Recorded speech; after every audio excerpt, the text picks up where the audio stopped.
Hello, good people of YouTube.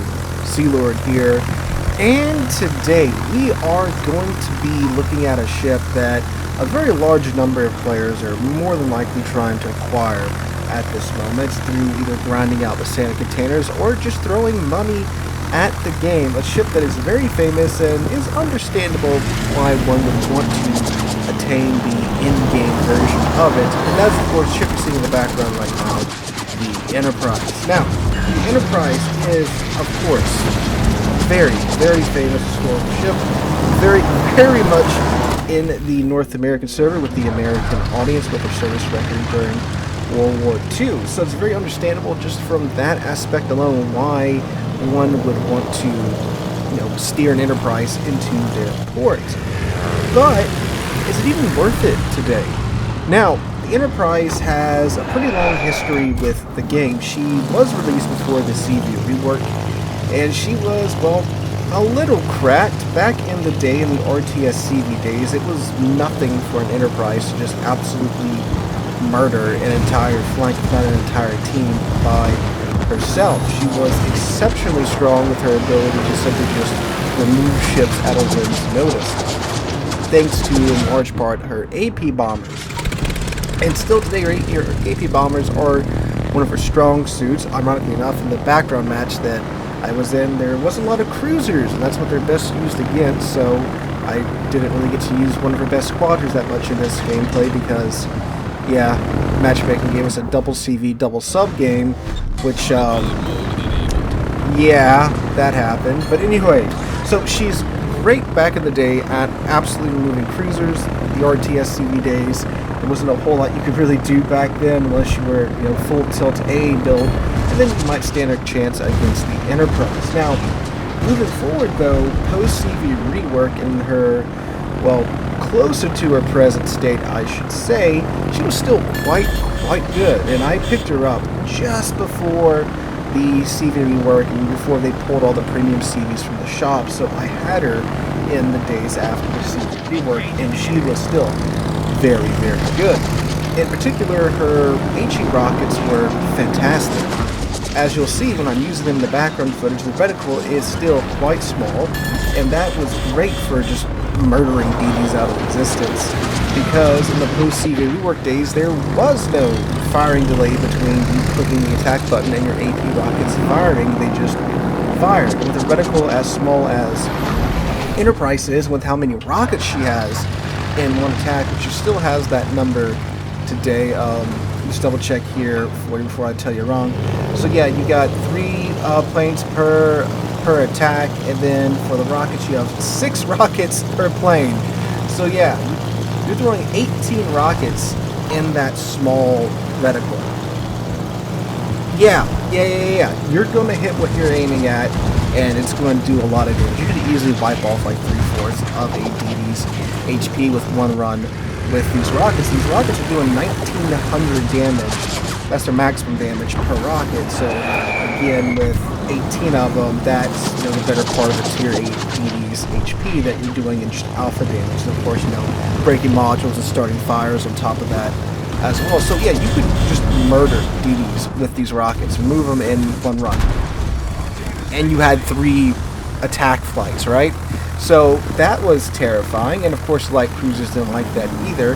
And then even when it comes to dealing with battleships back in the day, and even still today, you have an 8% fire chance per rocket with, again, 18 rockets. So yeah, you're starting fires, you're doing nice HE alpha, and it's super easy to do. Even me, I'm a terrible CV player. I was able to get this thing easily north of 200,000 damage with old Enterprise after the CV rework.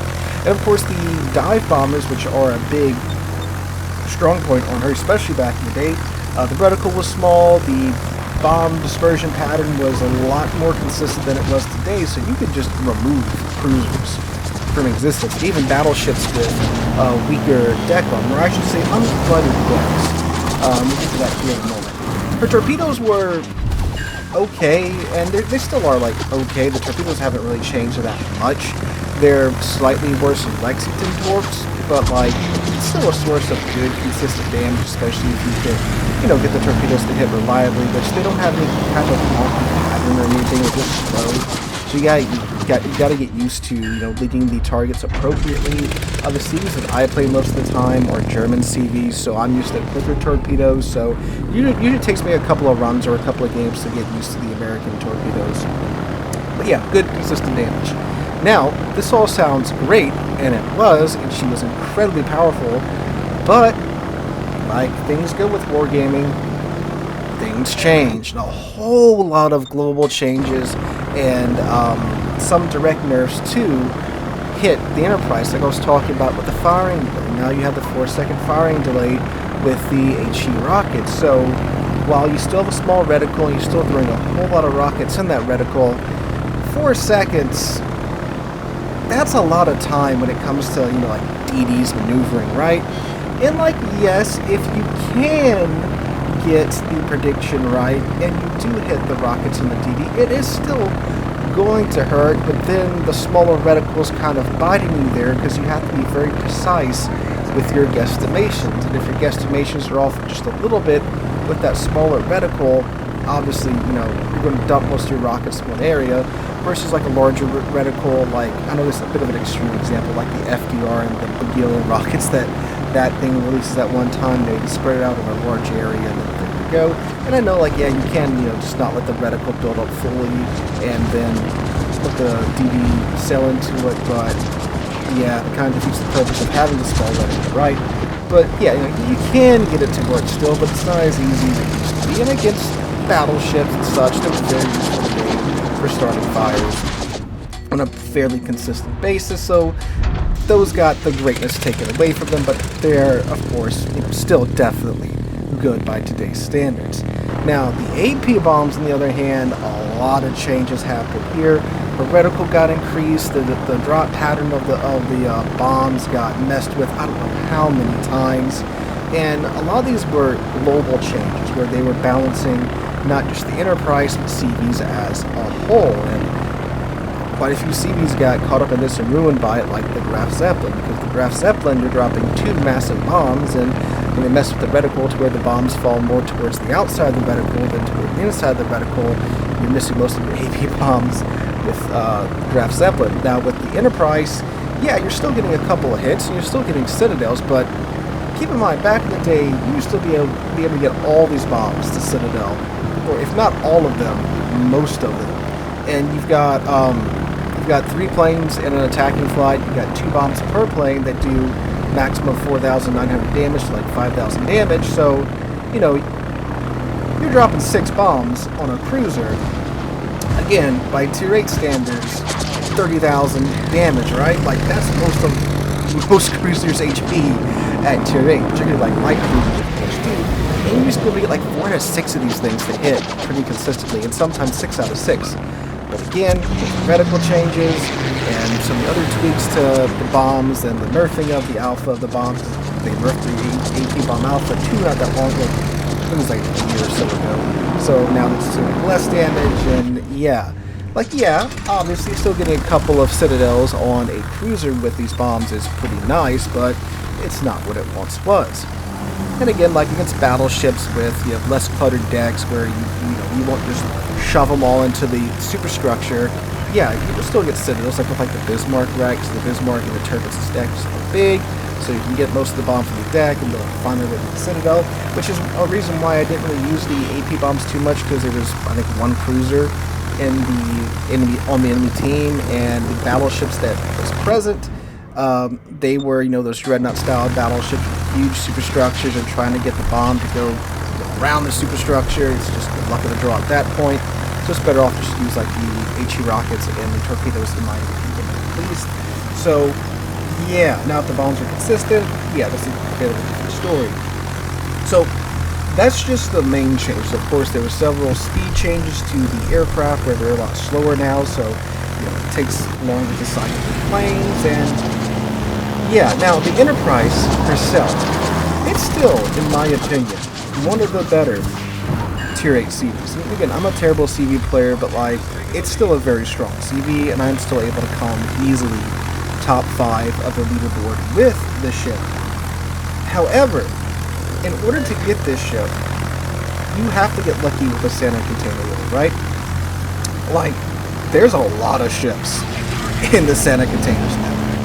And the Enterprise is, of course, a rare ship. So, you have to get lucky enough to roll a selection off of the rare ship list. And then you gotta get through all the other rare ships before you get to Enterprise. Again, unless you get lucky. And yeah, that's going to be quite a few Santa containers.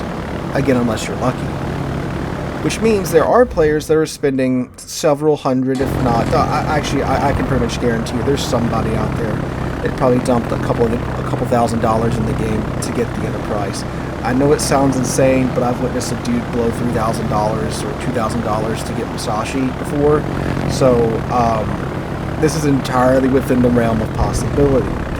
Now, if you get the Enterprise, obviously, like I said, she's one of the better tier 8 CVs, among the best tier 8 CVs, but it's not worth throwing hundreds and thousands of dollars at the game to get her.